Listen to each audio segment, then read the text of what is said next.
What's going on? Welcome back to the channel. So today when I talk to you about SoundHound, I want to go over some of the data points, what's moving it, and go over everything else you need to know. But first, make sure to hit that thumbs up. And with that, let's get right to it.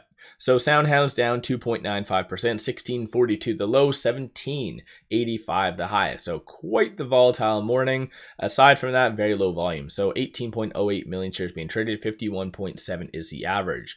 So it's not just SoundHound that's selling off, it's pretty much most stocks. And a lot of that has to do with macro conditions. So for instance, we do have manufacturing data that did come out. Two sets, in fact, S&P Global and ISM. ISM is a little bit more of a broader basket type of scenario. And so that came in at 48.7, forecast at 49.5. Previous was 49.1. So completely polar opposite to what was expected. So of course that's not always the greatest. We do have a lot of Fed speakers this whole week, and we know they tend to kind of say some things that the market doesn't generally like. And so we did have Besant over the weekend saying that, hey, if inflation goes down, then we are going to see rate cuts. And you have Goolsbee pretty much saying that inflation is still worrisome. And I do tend to agree, even though CPI and a lot of the recent data has been kind of showing that inflation is not really increasing. It's also not showing that it's going down. So this upcoming Friday, we do have the Michigan consumer sentiment.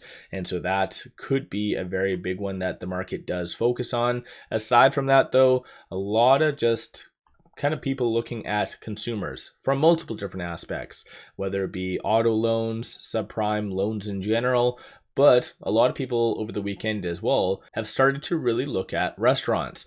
And Chipotle did have their earnings as well, roughly around a week ago, and they're down 47%. Wendy's down 48%, Sweetgreen's down 80%. So clearly goes to show that the demand isn't necessarily there. And unfortunately, whenever a stock is somewhat struggling or just operations is struggling, typically they're not really looking at expanding or trying new things. So this is where it really does and could potentially hurt SoundHound, right? Because if, let's say, Chipotle is not doing great, they will be less inclined to look at SoundHound or try something new. Even though SoundHound for face value would add a lot of good value to all of these companies, it's just not the right time. So I think you need to be more in an expansionary stage for kind of companies to really look at SoundHound. This is why I feel like SoundHound really does need to ditch a lot of the restaurants. I get that's kind of where their big focus is, but they need to ditch that and move to fintech. That's where a lot of big money is kind of gravitating lately. But nonetheless, this is some of the many things that is really affecting SoundHound. Today, no news, no SEC filings or anything like that. Shorts, they're increasing 125,000 shares, so not really doing too much today, so rather quiet. So 28.5% of the free float is being shorted, works at be 104.56 million shares overall being shorted. Looking at the options, 5.6 million in calls, 2.06 in puts, and then 46% of all the options being done are bearish in nature. From a bull standpoint, you do see a consensus for it to be roughly around that $19 to $20 range, and keep in mind their earnings is right around the corner, so that should be a fun old time. And then aside from that, the bears are anticipating for it to be sub $15, and most likely a lot of that has to do with their earnings moving it, not macro conditions.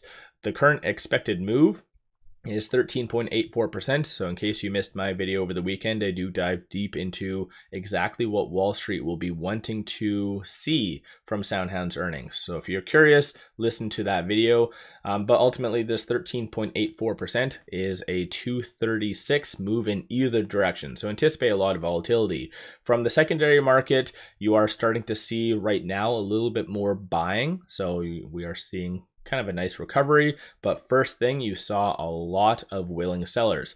I'll organize this based on time. So like I said, recently you're starting to see institutions buying the SoundHound dip, but prior to that you had a lot of selling, and one that really kickstarted the selling was a transaction for 5.08 million. So definitely interesting stuff. This is on the secondary market. On a side note, with it right now at 1711, it is currently trading between these 2 points. So this pivot in this S1, so 1603 is going to be that next strong support, 1850 is going to be the next strong target / resistance. So good to see at least institutions are waking up and buying the SoundHound dip, but it really does signal the level of fear that is in the broader market, all primarily linked to consumers. And this is Powell's big concern as well. So I don't know how things will play out, but if a lot of this fear does continue to increase, that might be a positive, only because technically that would really justify a rate cut. So we'll kind of have to wait and see how that does all play out. But nonetheless, though, on the actual chart itself, it is wedge bound between that 10 and 50-day moving average, kind of touching both today. So kind of interesting stuff. But that's going to be another element to kind of watch for, is at 1645. So that's that 50-day moving average. And in SoundHound's case, every time it does actually close below there for roughly around 2 or 3 consecutive days, we see like a 15% pullback. And that hasn't occurred since roughly it was around $8. So that would be kind of crazy. And even if it does break below that 50-day moving average, the next strong one would be that 100, and that is sitting at 1406. So that would be kind of a crazy. But if it does get there, definitely I'm going to sign up to be a buyer, or even the 200-day moving average at roughly 1230 or something like that. But still, there hasn't really been that much in articles really talking about SoundHound. So it's just been kind of at the mercy of the broader market. No new analyst ratings on a side note either. So it's just kind of piggybacking off of the broader market. So let me know your viewpoint on SoundHound. Are you buying? Are you selling? What's your general thoughts on all of this? Again, I know I bring up a lot of data points, but coming from a psychological standpoint with SoundHound, I do feel that the market is very, very jittery, and it needs that next big catalyst, because over the weekend, we also did get a big announcement between the States and China, but market doesn't seem to be caring all much about that right now. I don't know if it has to do with maybe they were assuming Trump was going to completely eliminate the tariffs, or if, let's say, I don't know exactly what Wall Street's expectations were, but clearly what played out wasn't it. But as I've mentioned time and time again, during these sell-offs, it might seem like the world is ending, and if you're on margin, possibly could.